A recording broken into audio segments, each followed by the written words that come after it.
এই ল্যাংচাগুলো দেখলে কেউ ধরতেই পারবে না যে এটা মাত্র 1 কাপ সুজি দিয়ে বানানো। খেতেও যেমন সুন্দর, দেখতেও সেরকম সুন্দর। নমস্কার বন্ধুরা, কুকিং উইথ মৌ চ্যানেলের পক্ষ থেকে আমি মৌ আপনাদের সামনে আবার হাজির হয়ে গেছি সম্পূর্ণ নতুন ধরনের একটি ভিডিও নিয়ে। আজ বানাবো সুজি ল্যাংচা। তাহলে চলুন শুরু করা যাক আমার আজকের রেসিপি। সবার প্রথমে গ্যাসের উপর একটা কড়াই বসিয়ে দিচ্ছি। এবার তার মধ্যে একটা বাটি মাপ করে দিয়ে দেবো 1 বাটি সুজি।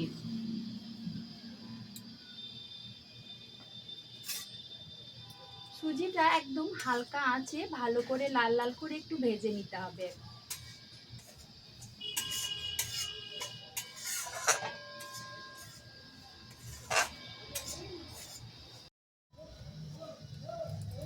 সুজিটা ভেজে নেওয়া হয়ে গেছে, এর থেকে বেশি আর ভাজবো না। এবার ওই বাটি মাপে আমি দিয়ে দেব দুধ।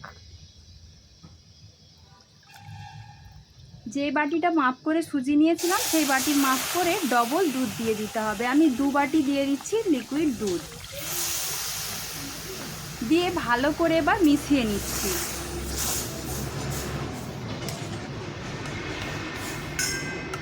অল্প একটু লবণ দিয়ে দেব। যে কোনো মিষ্টি জিনিসে লবণটা দিলে স্বাদটা কিন্তু বেশ ভালো হয়।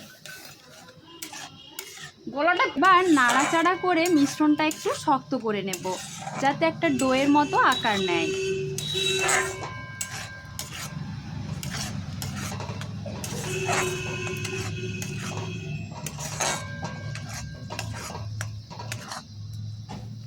এই সময় আমি 1 চামচ মতো গাওয়া ঘিও দিয়ে দিচ্ছি।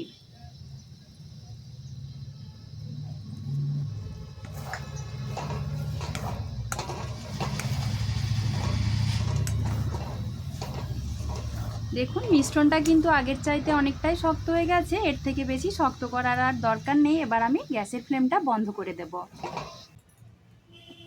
এবার আমি সুজির মিশ্রণটা একটা থালার মধ্যে নামিয়ে নিচ্ছি।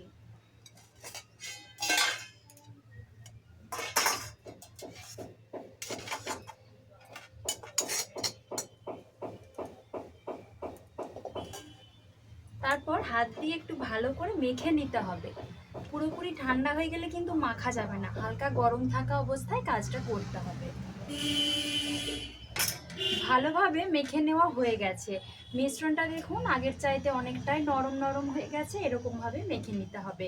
এবার আমি ল্যাংচার মতো করে তৈরি করে নেব। অল্প অল্প করে ডো হাতের মধ্যে নিয়ে নিচ্ছি, দিয়ে এভাবে লম্বা করে পাকিয়ে নেব।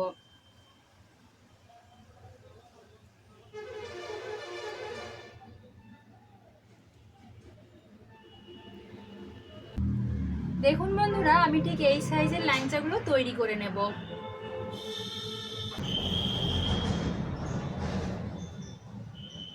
একইভাবে বাকি ল্যাংচাগুলো আমি তৈরি করে ফিরে আসছি। সব ল্যাংচাগুলো আমি এভাবে তৈরি করে নিয়েছি। এবার ভেজে নেব। তার জন্য কড়াই বসিয়ে দিয়েছি, তাতে দিয়ে দেব বেশ কিছুটা পরিমাণ তেল।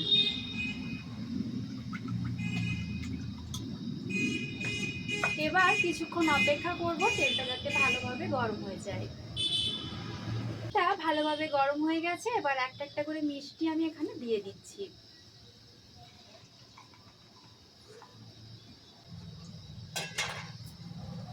এবার কিছুক্ষণ সময়ের জন্য একটু অপেক্ষা করব, যাতে একটা পাশ সুন্দরভাবে লাল লাল করে ভাজা হয়ে যায়।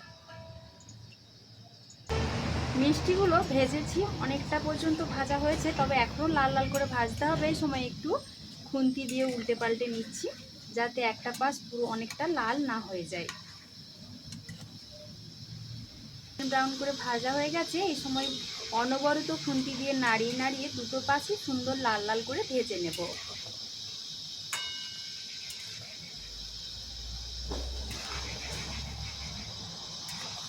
এখানে তো কোনো রকমের ফুড কালার ব্যবহার করিনি, সেজন্য একটু কড়া করে ভেজে নিতে হবে।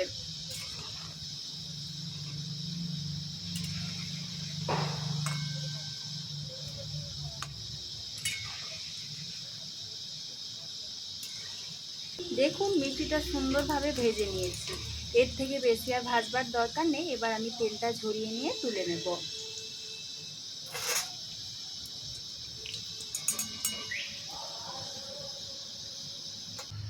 এবার আমি দিয়ে দিচ্ছি চিনির রস।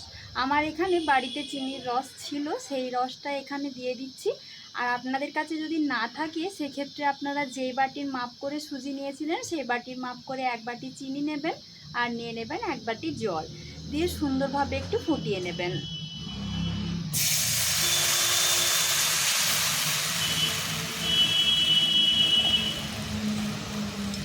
আমার যেহেতু রসটা তৈরি করাই আছে সেজন্য আর বেশিক্ষণ অপেক্ষা করার দরকার নেই, শুধু একটু ফুটে যাওয়া পর্যন্ত অপেক্ষা করব। আর একটা সুন্দর ফ্লেভারের জন্য একটা এলাচ থেঁতো করে দিয়ে দিচ্ছি।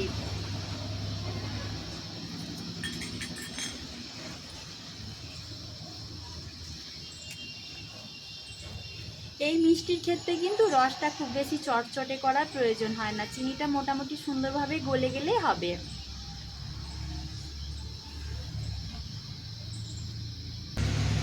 আমার এখানে চিনি শিরাটা ফুটে গেছে, এবার আমি ভেজে রাখা মিষ্টিগুলো দিয়ে দিচ্ছি।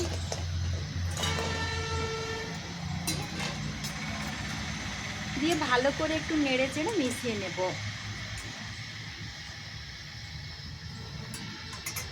এবার গ্যাসের আঁচটা বন্ধ করে দিচ্ছি।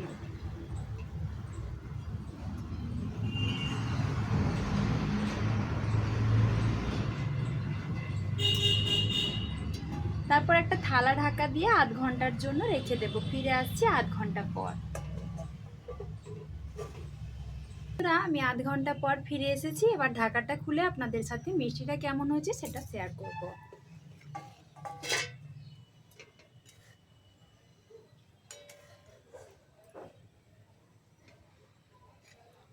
দেখুন মিষ্টিটা কতটা নরম তুলতুলে হয়েছে তা তো আপনারা আশা করি দেখেই বুঝতে পারছেন।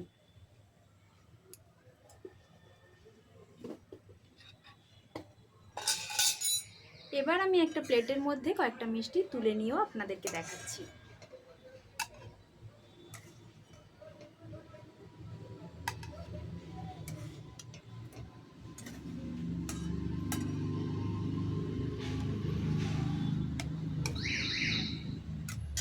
তো দেখুন বন্ধুরা, মিষ্টিগুলো একদম দোকানের মতো লাগছে না?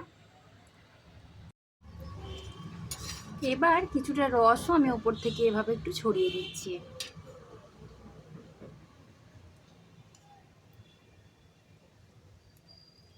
একটা মিষ্টি আমি আপনাদেরকে কেটে দেখিয়ে দিচ্ছি, তাহলে বুঝতে পারবেন কতটা নরম হয়েছে।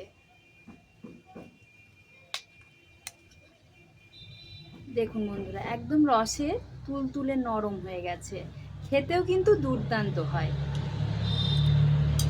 তো দেখলেন তো বন্ধুরা, কত সহজেই 1 কাপ মাত্র সুজি দিয়ে দোকানের মতো ল্যাংচা আমি বাড়িতে বানিয়ে নিলাম।